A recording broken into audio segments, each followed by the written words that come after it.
के पेट पर एक 5 महीने की बच्ची बैठी हुई थी जो बुरी तरह जली हुई थी। माँ, तुम ही मुझे लाई ना अपने पेट में? मैं तुम्हारी माँ नहीं हूँ। कौन हो तुम? काला साया। यूं तो बनारस घाट अपनी खूबसूरती के लिए बहुत प्रचलित है, पर घाट के किनारे कई राज लिए बैठे हैं।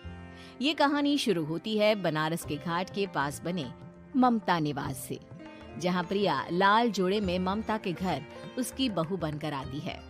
आओ आओ बहू, घर को अपने पैरों से पवित्र करो। ममता घर की दहलीज पार कर ही रही होती है कि अचानक एक बहुत गंदी सी बास पूरे घर में फैल जाती है।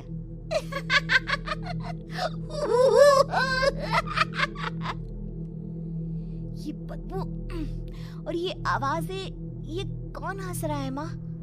अब ये पड़ोसी ना हमारे थोड़े अलग से है। कहाँ हम शाकाहारी और ये मांस मच्छी खाने वाले। छोड़, तू ध्यान मत दे और गृह प्रवेश कर। और हाँ बहू, अपनी सास की एक बात हमेशा याद रखना, इन पड़ोसियों से तो कभी बात नहीं करेगी। अच्छे लोग नहीं है ये। अपनी सास की ये बात मानेगी ना बेटा?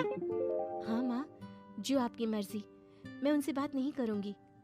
अगले दिन प्रिया अपनी पहली रसोई बनाने रसोई घर में जाती है। ये छोकी बात तो नाक में जा रही है। एक काम करती हूँ, खिड़की खोल देती हूँ। प्रिया खिड़की खोलने जाती है। इतने जाले, लगता है इस खिड़की को कभी खोला ही नहीं गया। पर ऐसा क्यों? ओह, नॉन वेज की स्मेल आती होगी ना। 2 मिनट के लिए खोल लेती हूँ, फिर बंद कर दूंगी। प्रिया खिड़की खोलती है। खिड़की खोलते ही उसकी नजर सामने वाले घर की खिड़की पर पड़ती है, जहाँ एक लड़की खड़ी होती है, हाथों में मेहंदी, लाल रंग की साड़ी, बिल्कुल सजी धजी, मानो प्रिया की तरह ही वो भी नई नवेली बहू हो। वो प्रिया को देखकर मुस्कुराती है। हे भगवान, माँ ने तो इनसे बात करने को मना किया था। प्रिया फौरन ही खिड़की बंद कर देती है और तवे पर चढ़े रोटी की ओर देखने लगती है, पर वहाँ रोटी न होकर मछली पड़ी होती है। ये क्या? पहली ही रसोई में इतनी बड़ी गलती! हे भगवान, अब मैं क्या करूं? प्रिया बहुत डर जाती है और फौरन रसोई की सफाई करने और फिर सभी के लिए खाना बनाने लग जाती है। जब वो सबको खाना परोसती है, सब तो ठीक है, मैं बेकार में चिंता कर रही थी। हे भगवान, ऐसे ही बस अपनी कृपा बनाए रखना।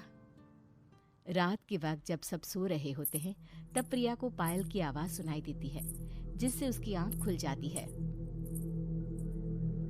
ये पायल की आवाज कहाँ से आ रही है? प्रिया उठकर उस आवाज के पीछे छत की सीढ़ियों तक जाती है। तभी उसे बच्चे के रोने की आवाज आती है। प्रिया छत पर जाती है तो क्या देखती है? वही लाल साड़ी वाली लड़की अपनी गोद में एक नवजात बच्चे को घुमा घुमा कर सुला रही है। तभी प्रिया की नजर उसके पेट पर पड़ती है। ओह गॉड, ये तो प्रेग्नेंट भी है। सुनिए, बच्चा सो नहीं रहा है क्या? मैं कुछ मदद करूं? नहीं नहीं, आपके घर वालों को अच्छा नहीं लगेगा, मैं संभाल लूंगी। स्नेहा की गोद से बच्चा हाथ मारकर प्रिया की गोद में आने को छटपटाने लगता है। दोनों घर अगल बगल में बने होने के कारण प्रिया उस बच्चे को गोद में ले लेती है। प्रिया के पास आते ही वो सो जाता है। बच्चे का वो स्पर्श रात भर प्रिया भूल नहीं पाती और अगली सुबह वो छत पर कपड़े सुखा रही होती है। तभी उसे एक औरत इशारा करके बुलाती है। स्नेहा कह रही थी बाबू तुम्हारी गोद में आते ही सो गया। मैं गौरी, स्नेहा की माँ हूँ।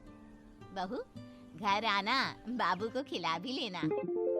शाम को जब घर पर कोई नहीं रहता, बच्चे से मिलने के लिए प्रिया छिपकर अपनी पड़ोसन के घर चली जाती है और कुछ देर बच्चे को खिलाकर वापस लौट आती है। इसके कुछ दिन बाद ही प्रिया को पता चलता है कि वो माँ बनने वाली है। ममता की खुशी का ठिकाना नहीं रहता।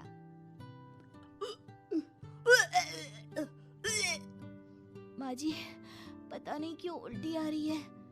प्रिया भागती हुई वॉशरूम में जाती है तो हरे और लाल रंग की उल्टी करती है।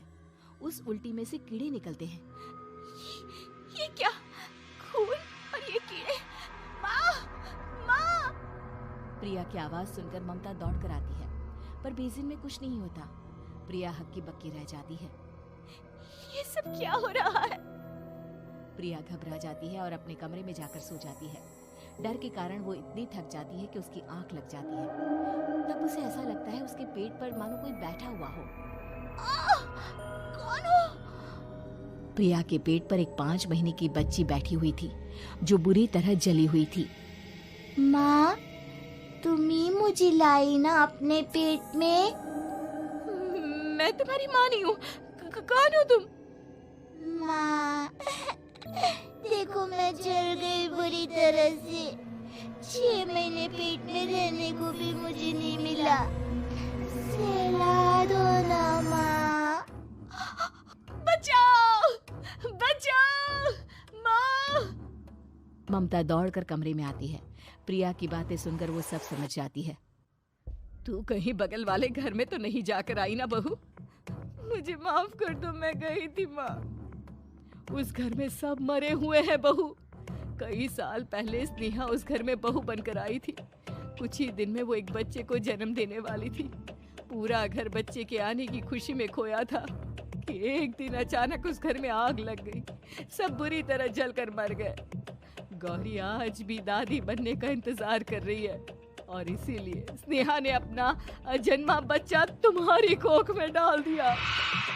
ममता ये कह रही होती है कि पीछे से उसके पैरों को एक बच्चा पकड़ लेता है। दादी, दादी। माँ, स्नेहा की गोद में यही बच्चा था। ये बच्चा कौन है फिर? तेरी मौत है।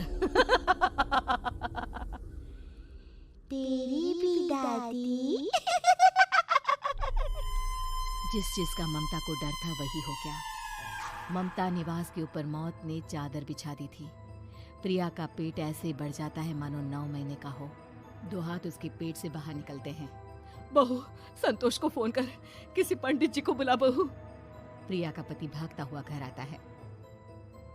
ये तो होना ही था माँ। तेरा पाप तेरे सामने आ गया तो तू सह नहीं पा रही है। स्नेहा घर में आग लगी नहीं थी, माँ ने लगाई थी प्रॉपर्टी की लालच में। और वो बच्चा मेरी पहली पत्नी का बच्चा है, मेरा बेटा, जो कि उस आग की चपेट का शिकार हो गया था। मैंने तुमसे ये सब माँ के कहने पर छुपाया था। मुझे माफ कर दो प्रिया। तुम अगर चाहो तो यहाँ से जा सकती हो। मैं तुम्हें किसी भी बंधन में रखना नहीं चाहता। मेरी शादी हुई है आपसे, मैं आपको छोड़ नहीं सकती, पर उससे पहले हमें स्नेहा, उसकी माँ और बच्चे की आत्मा की शांति करवानी होगी। संतोष और ममता गौरी के घर जाते हैं। अंदर सब कुछ जला हुआ होता है। जमीन पर जली हुई लाशें बिखरी हुई थी। ममता रो रो कर अपनी करने की माफी गौरी से मांगती है। प्रिया स्नेहा के घर वालों का अंतिम संस्कार करवा देती है और ममता निवास फिर से आत्माओं के साए से मुक्त हो जाता है।